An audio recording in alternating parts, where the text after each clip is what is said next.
First panel up is 3 companies having this conversation today. Pearson Lanka, Fortude, and London Stock Exchange Group Sri Lanka. Our moderator for this session is Niruban Satchithanandakumar. Niruban has a background in finance and consulting and a passion in art and design. He heads up creativity at Sysco LABS. He blends business models, industry practice, and design elements to create inventive ways to solve business problems. His hobby is carpentry and he's an avid programmer. Niruban believes creativity will bloom when you zig, when everyone else zags. Over to you, Niruban. Hi, Bani. Thank you for that intro. I hope I'm loud and clear and audible. And if at any point I'm not audible or you can't hear me, feel free to drop in a message on the chat and I'll try to see what I could fix. So for the first session, I have the pleasure of inviting 3 wonderful people. I'd like to call Inoka, Anjana, Jayawardena, and Kavitha, Gunesekera to turn on your cameras and have what would be hopefully a productive and enlightening discussion. So they've all turned on their cameras, but I need to say who is who is what or who is who. So I'm just going to say the person's name, and if you could just wave and maybe introduce yourself, say a few interesting things about you and why you're passionate about this topic. So Inoka, could you introduce yourself to the people over here? Thank you, Niruban, and hi everyone. I'm Inoka. I head HR at Pearson Lanka. Been with Pearson for about 3 years. I'm also a certified coach, and outside of all of this, I learn my lessons through photography. That's my distraction. I think for me, inclusion is about accepting each other, respecting each other, and valuing each other for who they are. And that's where the passion lies. And that is, sort of the core of why I'm also here today. All right, thanks, Inoka. Next up, Anjana, could you introduce yourself to the people gathered here? Thanks, Niruban. Hi, everyone. I'm Anjana. So to give a quick introduction to myself, I have been with LSEG Technology for about 10+ years, out of which about 8 years I was working as a BA on client project deliveries. And these days I'm working as a PM on internal company projects. I'm also the co-lead for WIN, short for Women Inspired Network in Sri Lanka, which is one of the diversity networks we have at LSEG. So personally, I believe that every individual should give back to the community in some shape or form. And I do like influencing and implementing change, which is why I joined the committee of WIN. And I want to thank DCLK also for inviting me to be on this panel, representing both the tech space as well as the WIN network. Thank you. All right. Thanks, Anjana. And of course, last but not least, we have Kavitha. Kavitha, could you just introduce yourself? Tell us a little bit about you.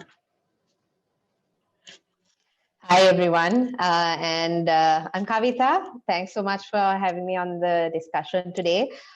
I lead talent development for Fortude, and I've been doing that for the last 3 years. HR is one of my areas of passion, but in addition, I also am very interested in education.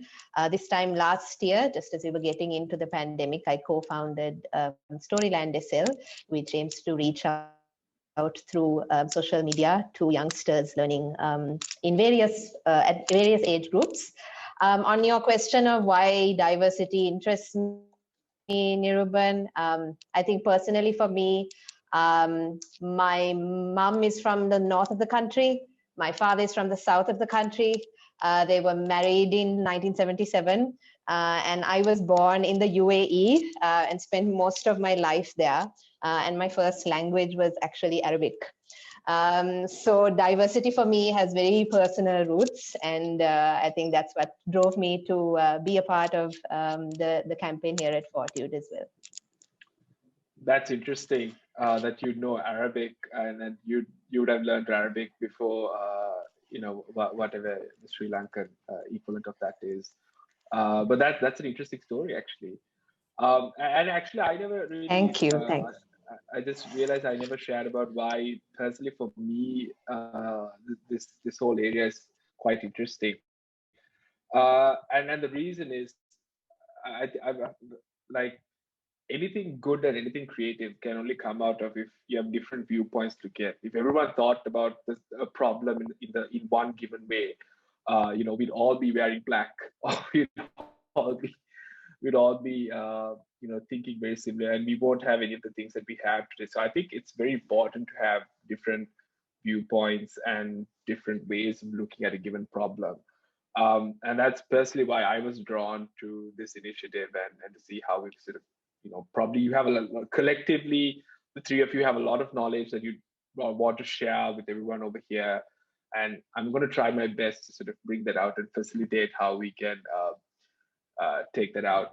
And, one of the things that stood out while you were just introducing yourselves and this event as a whole is how the importance of creating like a group of people around a shared cause, or creating quote unquote a network. And that's, for me, that's immediately what I connected to when Anjana spoke about the Women Inspired Network. And I was curious, okay, wow, this is interesting. LSEG is a big company and you'd have people around the globe.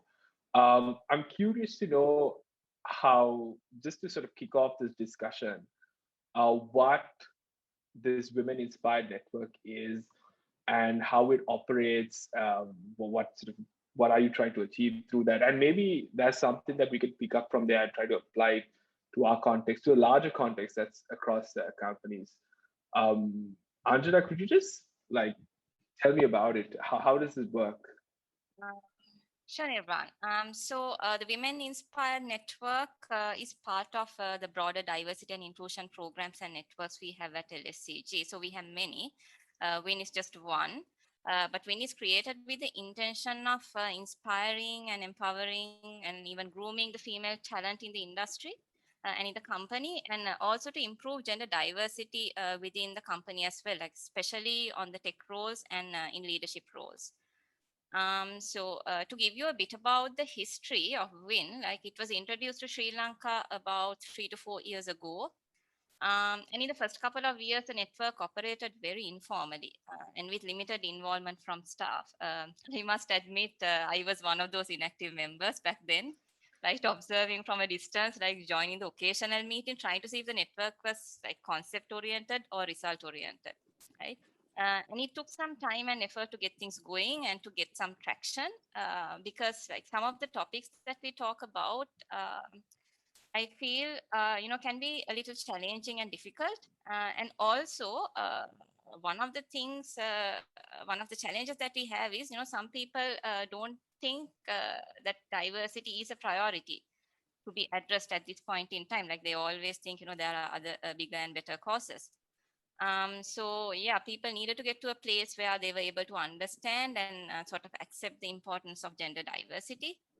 So today I'm happy to say that we have 150 members and a voluntary committee to drive the initiatives within Sri Lanka, and also a company-sponsored budget to execute these initiatives as well. So how we put that to good use is, making sure that we work on our female talent, and we support each other through the network. And also, making sure that we make room for the future talent pipeline as well. And, putting those initiatives into place so that we can have better diversity in the future. Right? So if I'm to, Sure. Give some sort of advice to any company setting up a diversity network is to be patient. Expect it to be more of a journey and expect it to take time so that way you don't get frustrated if you don't see results immediately. Absolutely. So does that answer your question? Yeah, and I'm thinking it's interesting that you mentioned that, at the outset, you were sort of a bit hesitant, you were a bit cautious about, should I engage with this, group or this organization within your company or not? And it's interesting that you mentioned, are they, is it simply about ideas, or is it about action? And then you mentioned that they're action oriented. So I'm curious to know what sort of like tangible goals or actions is this network working towards? I think that a lot of it's easy to not easy, but it's probably easier said than done to set up a network, but it's a whole other ball game altogether to sort of go about creating results from it. So if you could share about some of the goals and activities that the network is working towards, I think that would give us all a good idea how to sort of structure a program like this. Right. So the primary goal for us at the moment is to improve gender diversity and also to increase the percentage of women in the company as well as in the leadership positions, right? So we do have some internal targets defined to increase this percentage, but it's not something very straightforward. You can't just increase the percentage of women that we on board. It's not something that you can just handle at the point of recruitment or hiring. So one of the key areas that we are trying to work on, especially this year, is to create a larger pipeline, right, of female candidates, so that we have a larger pool of qualified and skilled candidates to select from. So right now we don't have a good enough resource pool. So our approach to tackle this issue is to conduct workshops and have sessions for girls in universities, like where some of our own colleagues will go and share their experiences, and also they will explain what opportunities are available for someone to build a long-term career at LSEG and in any other tech company if they choose to do so. So with this type of initiative, we hope to see a more balanced pool of qualified candidates in the future, right? Another angle that we are looking at is like, how do we retain our existing female talent within the company? And also, how do we help women get to the next level, right, in their career? So like we have a lot of aspiring leaders, but they may not necessarily have the skill set. So how we do that is by arranging various workshops and seminars so that they can attend these and get some guidance. And this is one of the areas where our network really helps because we can put them in touch with some of the senior members who have already gone through this process and taken the journey. So they can offer some guidance on how to manage these transitions. So that way women won't feel like they are isolated. So these are some of the key areas and goals I would say that we are working on, but to highlight, it's increasing diversity and getting more women into the company and also into leadership positions. Okay, that's interesting. And it's interesting that you mentioned training, because I know that, the rest of the panel is quite experienced in sort of facilitating training programs for their respective companies. And that's where I want to sort of steer the conversation. I'd like to open it out to Inoka and Kavitha, because it's one thing, like Anjana mentioned, it's one thing to create the opportunity at the top of the funnel, right? So you have your candidate pool. It's important to sort of increase the size of the funnel at the top, but also there could be sort of there could be issues or biases in terms of converting that funnel down into your actual employee base. And that's where I think I'd like to know a little bit about how I think how Kavitha and Inoka look at it. So if one of you could just talk about how you tackle this issue of conversion, how once that funnel has been created, what would you do? And there are a lot of talented people out there who may not get to a company because of unconscious bias that you may have. So could Inoka maybe I could just start off screen over here, a little bit about what you do at Pearson to sort of create like a convert better.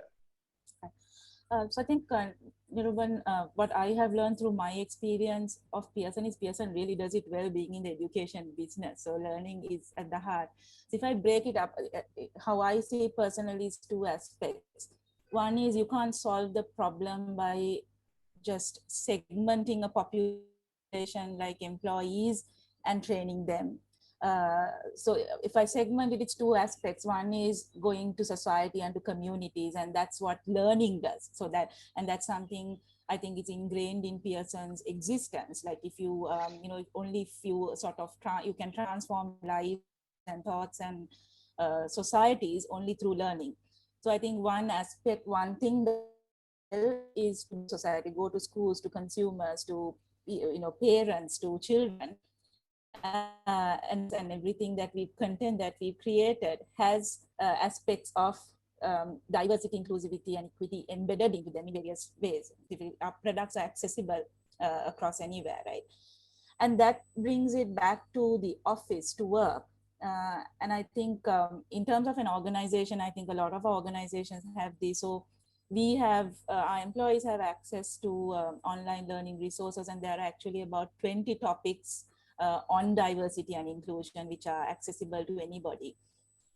And a lot of things, I think some deliberate interventions with equity coming into the picture of diversity and inclusion as a theme was the whole, we had a sort of what we call an inclusive week, a diversity and inclusive week last year. And that was a tremendous success because there was a lot of thought leadership that came from areas that were not always familiar to us. So it's opening up into, the basics of it that's embedded in our own, lives and our families and our cultures, and what we term as maybe leadership or change.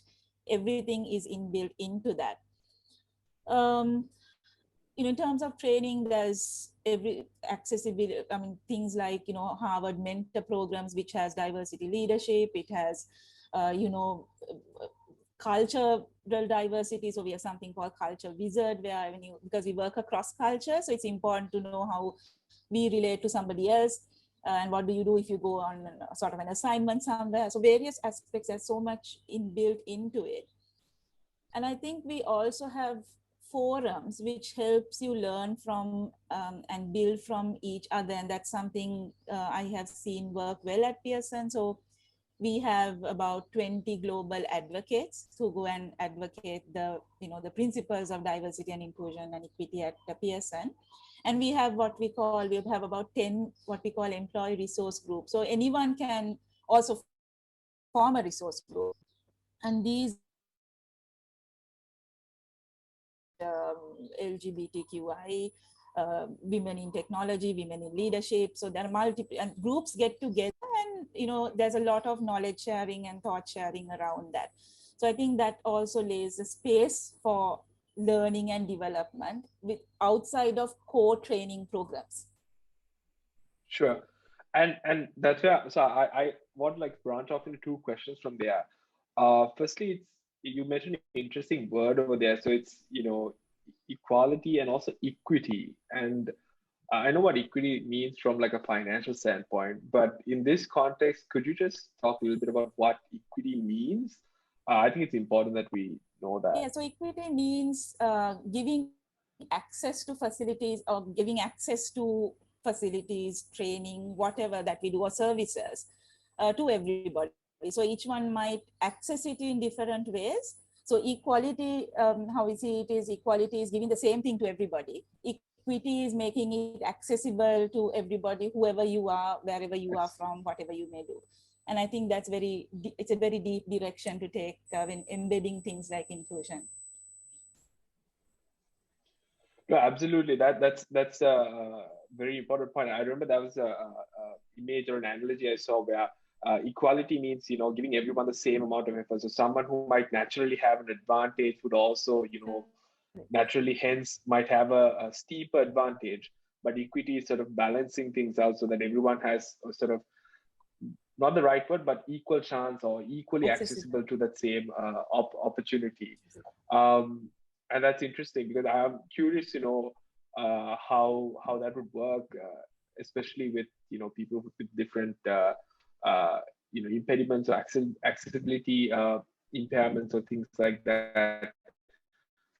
It's interesting that you brought in that angle, and I think that's sometimes often overlooked, and it's still this idea is still at a very to that level of detail and make this accessible for different kinds of people. You also mentioned interesting thing about training and having all these training resources. And of course, your company being one who sort of facilitates training technology for millions of other people around the world. Have you seen in your own teams how that training has sort of helped them transform, or how it has sort of helped them use this or apply this in their day-to-day lives and actually see an actual behavior change in their day-to-day work? Well, how does that work? So I think the answer is as much as it may sound cliche, a yes and a no. Because I think, so recently at Pearson Lanka, like I said, there were about 20 online programs available of different types, connected to diversity, equity, and inclusion for us. And we mandated 2 for all new recruits. So at onboarding, they do 2 of these programs, and it's about, the basics of diversity and inclusion. I think the result or outcome of that is yet to be measured, but I feel that that's laying a foundation, because a lot of people who come into our organizations, we talk about diversity, equity, and inclusion, but what does it mean in a day-to-day context? Like, how does it apply to me in my daily life is something that's not often relatable. So these couple of programs give you that foundation. And I think that has been appreciated because, oh, this is something we didn't know, because it might be people straight out of university or first careers, and we didn't know about this. So it's good to know. So I think that helped. And I think the Global Diversity Week that was there last year was a tremendous success in terms of people seeing perspective of different things. So we had speakers like Seth Godin, who speaks about leadership, coming and talking about the importance of how do you embed diversity, equity, and inclusion into these. So I think the knowledge share and how evident all this is in your daily life, and it's nothing that comes in as a separate plug and play module into something. I think that awareness is broadening the we have, and the reach is a lot more. So like Anjana, you wonder what it is this another club, is this another association? But increasingly people are seeing value in it, and we do see in our intranet a lot of people are being very blatantly and bluntly outspoken about some of these issues, and the organization has a space for that. For example, Black Lives Matter was one. Now Asian hate is another topic that's coming up. So the ability for people to speak up and speak out, and to actually have a response directly from a CEO, supporting them, saying, I'm happy to support you. I think we have come to that state, and I think we owe it to all the, sort of the awareness that has been created around it. Yeah, and I think that inclusive culture definitely reflects, the fact that you got Seth Godin to talk on something which he's not really sort of known for. He's more of a marketing sort of guru. That just shows, I thought that's interesting, and completely different way to look at this whole area. And okay, so I think I had a good idea with what happens at PS. So I'm curious to know, how that works out at Fortude. So Kavitha, I'm going to ask you the same question which I asked Inoka, and that's like, how do you sort of go about creating these tangible actions in your company in making it a more diverse and inclusive organized and equitable organization? How do you go about doing that? Okay, so I think in terms of tangible action, I'll start with where the journey began, which was back in 2018, where we launched what we called the I Am Diversity campaign. And what we did at that point, Niruban, and what we continue to do is we have this I Am Diversity pledge that everyone across the organization needs to sign up to.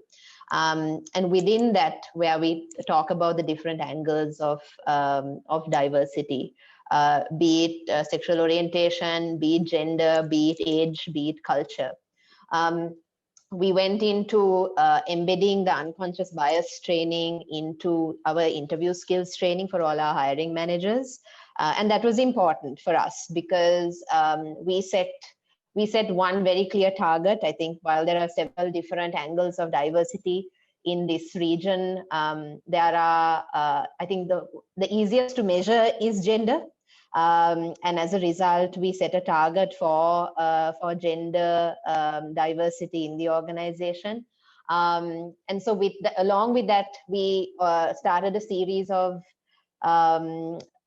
diversity training sessions. What that meant was we not only had, it being led within the human resources or talent development or diversity and inclusion pillar, but actually having the leveraging the heads of department to carry the same message forward, and we call it Better Together. So little things like measuring daily actions and asking ourselves about assumptions. And I think that has helped us move closer to the target that we've set for ourselves. And hopefully as we move ahead, that's something that we do see expanding into different aspects of diversity as well. Just also on that, I think over the year that has been, and the changes that we've all had to adjust ourselves to, because we've had to keep liaising with different cultures, right? Despite, being in different parts of the world. And that too is important, because you sometimes have a vision of diversity and inclusivity where you're with a group of people in a room, but how do you maintain that sense of empathy across a screen? So in line with the same angle, we also ran something called virtual global delivery, where we put the diversity angle through communication and encouraged empathy in understanding culture and, being visible, not just from what you can see on the screen, but understanding people's point of view in spite of or along with the different changes we were adjusting to. Okay, and I'm curious to know, I mean, like, I'm in my company, I'm in comms, and I know that internal campaigns, sometimes it feels like hit or miss, right?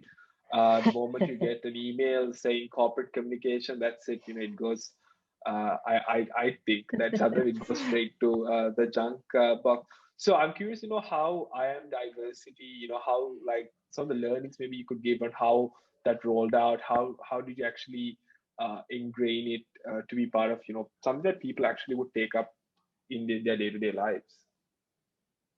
Okay, so I mean, a good point, because it's one thing to send it out as a communication, but it's another thing to, I think, live it. And something that we realized was if you launch it, you've got to sustain it. So I think Anjana and Inoka, you also commented on this earlier. What we've done is, because diversity has that many aspects, we continue to run different programs throughout the year.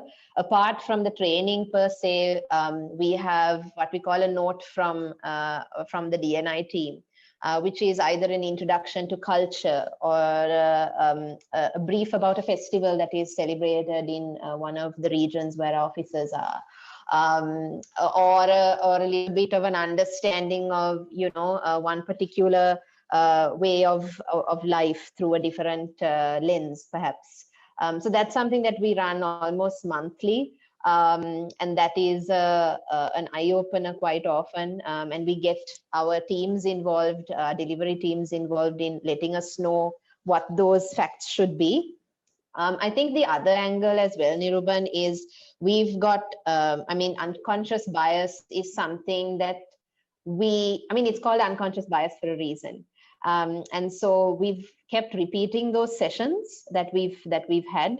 So while we've had the IAM diversity component built into interview skills, we've, along with the sessions that we've run on interview skills, what we've also ensured our hiring managers are monitored and evaluated with is the sticking to as much as possible, sticking to removing that unconscious bias and going with the competency framework and really hiring just the right skills for the right role. as opposed to, because there are times when you've got a gender target and it's like, okay, so now we need to do the diversity hiring, which is not the point. The point is it needs to be the right skills for the right role. So you remove the unconscious bias, but you also ensure that you've got your framework that you're following. So irrespective of whether the individual wears a dress or pants or both, you still appreciate the individual for being a part of the organization. Yeah, and actually, you in fact sort of dived into the next thing I was going to ask. Basically, this word unconscious bias. In fact, I was quite unconscious to this phrase called unconscious bias till quite recently. And if you could just, like, any one of you, Inoka, Kavitha, Anjana, like, just very briefly tell the audience what unconscious bias is, because my gut feel is that I'm sure it's pretty embedded in us, like from a cultural, and I don't know, even if from a genetic point of view, whether, it's something that you're almost like programmed or like instinctually, you might have an instinct to be biased towards a person or away from a person. So could one of you just explain what this word unconscious bias means? Can I tell a story? Okay, I'm just going to... Yes, okay. Can I tell a story? Yeah, please. Is that okay? And Yes, Anjana and Inoka, please feel free to pitch in. I'm going to give you just a minute-long story. I hope my connection, you can still hear me though, because I'm getting a message that my network is unstable. So if at any point you can't hear me, raise a hand, please. So the prison guard was at the end of the day's work, completing the paperwork, the reports that were supposed to be due at the end of the day. But as per usual, duty called, and the guard must, as duty called, walk through the set of prison cells down the corridor, right until the end, to ensure that all the inmates were asleep. Upon reaching the end of the corridor, the guard realized that one of the lights inside the cells was actually switched on. And reaching the baton inside, switched off the light, returned to the desk to complete the reports for the night. So can I ask you a question, Niruban? Yes. What were the two things the guard had to do?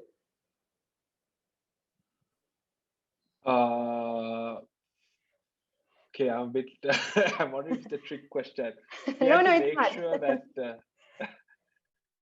Well, I'm wondering whether it's a guard, but the guard had to make sure that things were in order for the end of the day.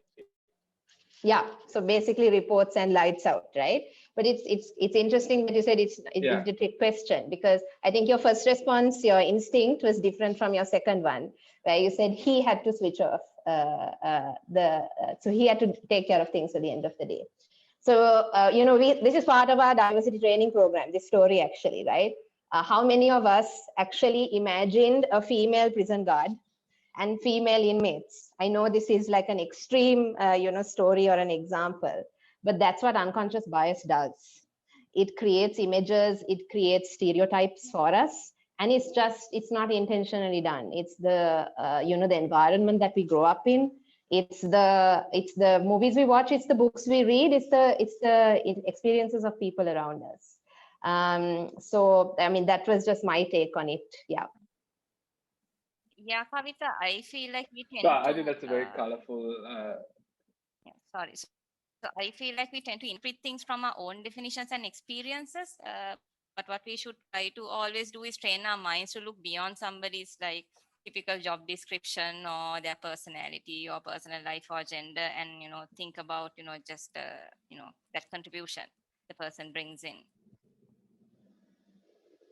I also think it's it's a unconscious bias training is a deliberate component or intervention or a component of empathy, because for me at the end of the day it's being able to accept someone for who that person is, and is I think it's sometimes because the way we are wired, because how we are shaped through our cultures and our societies, we tend to, like, Anjana and Kavitha said, we tend to think in a particular way and to label in a particular way. But I think the training itself is, another mechanism of sort of building in empathy to that extent. So I think sometimes you need to help people understand that what we unconsciously do might be impacting them in a different way.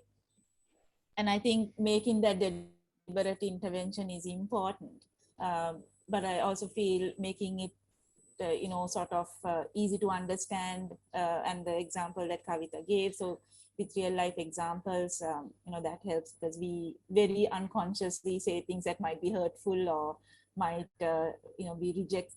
Someone might be rejected because of that. So I think it's about being kind, about being empathetic.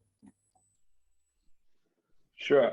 I think I have a question now from the audience to the panelists, and then if each of you could just very quickly take maybe 30 seconds or 40 seconds to answer this.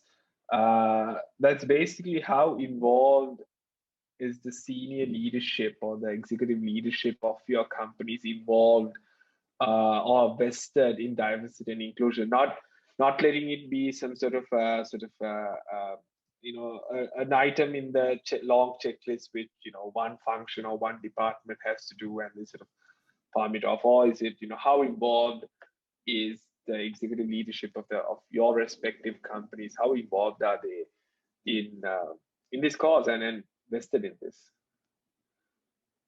If one of you could start, so maybe Anjana, could you just kick it off and then I'll go around? Sure, Niruban. So the first is now for WIN, like we are allowed to contribute policy changes like related to benefits, and also to bring to light any areas and topics that are underrepresented. So we have the option to do that now with the leadership. And also something very important that I see is our senior leadership is now held accountable for reaching a specific target of gender diversity within the company. So this I feel is very, very important because, because of that accountability, their contribution and support is guaranteed for us as, the committee to drive all these action plans, because, it's their goal too. So that I think is a very important part. And also, we do have the support of HR to review the performance curves and the pay curves, just to make sure that there are no discrepancies or anomalies based on genders, right? So to do all of these, we do need the support of the leadership, and how that happens is by making the senior leadership accountable. Okay, accountability. Kavitha, could you share how you do it at Fortude? Sure. So like I mentioned, Niruban, one thing was, with the hiring managers, that accountability being built in from the interview stage itself, right through employee life cycle, through the different initiatives. But I think important to us also is the constant reminder of that target that we have, which is the 40-60 gender split.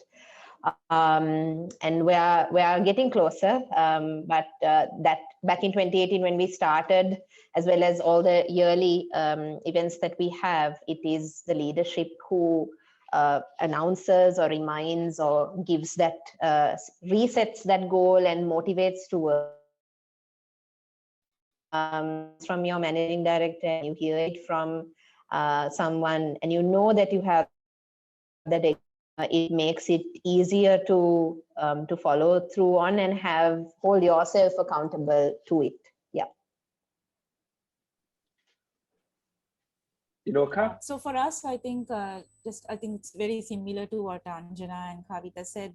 We have most of all of our DE&I initiatives are driven by cross-functional groups. It's not necessarily a part of a function, but we have a global working group that works directly with the CEO. So he is the strongest ally. He's the biggest sponsor that we have.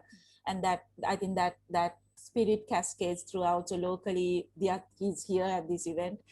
He's very supportive of everything that we do. So I think that sentiment cascades, and the Pearson has, through every extent of its leadership, provided the space to acknowledge and accept, everything that we do around the E&I. So I think creating that space is one big leadership intervention that's happened. Okay. I mean, that's great. I think in each of your companies, the executive leadership is involved, and I think how it manifests itself is through various functions. I think each company is different, and how you execute that is, of course, different. I just have one last question. In the interest of time, I think I'll have to sum it up, and I'm going to try to decipher it the best way possible.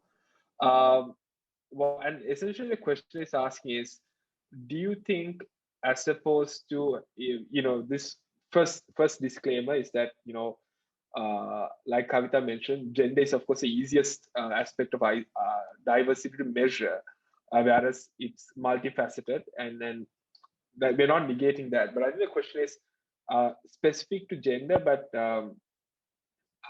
it could apply to other aspects of diversity. Is that, do you think it's important, or do you think it's needed to have a company-wide policy on or goal for diversity, or should it be team-wise? Because even though as a company you might achieve that sort of figure, quote unquote, but it could be skewed differently based on certain internal teams and disciplines within the company, i.e.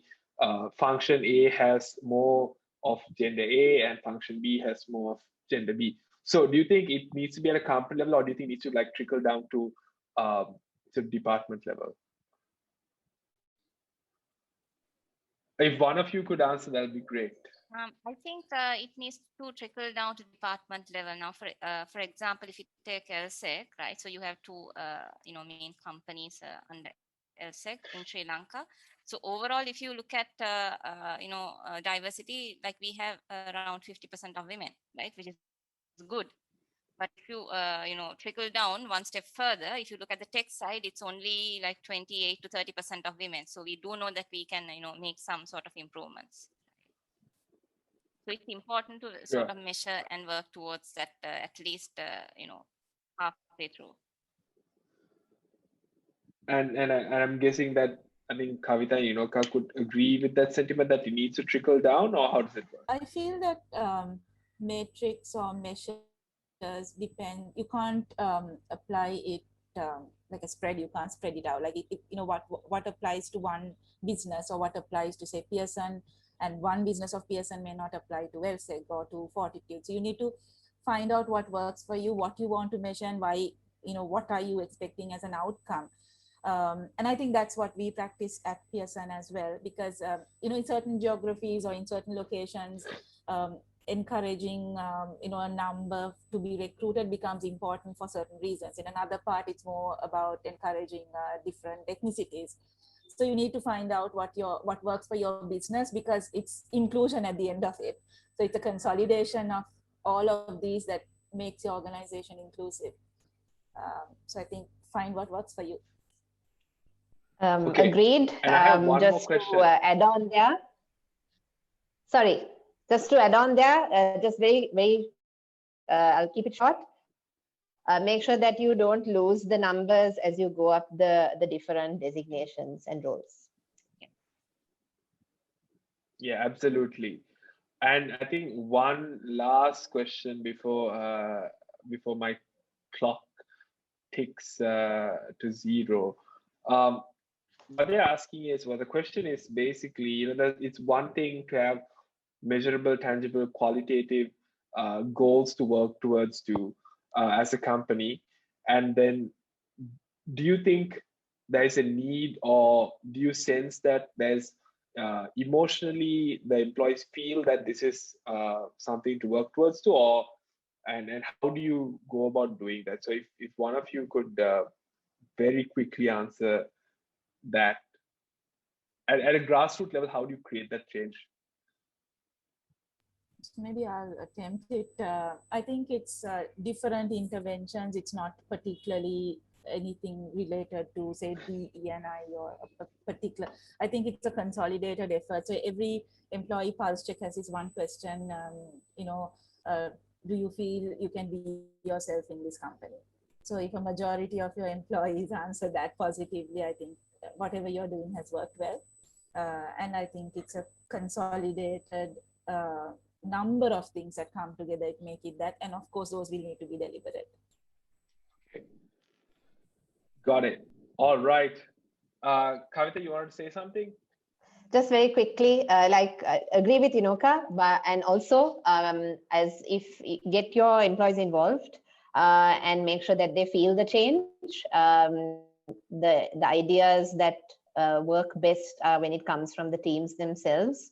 Agree completely with Inoka on the measurement on the pulse check surveys, and as much as possible, even on externally run surveys as well, to have the question on whether you feel equally and fairly treated within the organization. Super. So I think my time's run out, and I just want to very quickly try to sum up, at least for me, what the three key takeaways were. And the three key takeaways were: one is the importance of creating a collaborative group environment like the WIN network. So I think that for me, I think that resonated very well. And of course, structured training programs, that's very important. And also, having targets to work towards. And most importantly, it's interesting, at least for me, this whole idea of how a campaign, not to just make it a campaign, but make it an actual grassroots, actionable effort to be a part of, and not just let it be another email from the comms team. So for me, those are three great takeaways. And I hope that you, the audience, found this useful too and had takeaways.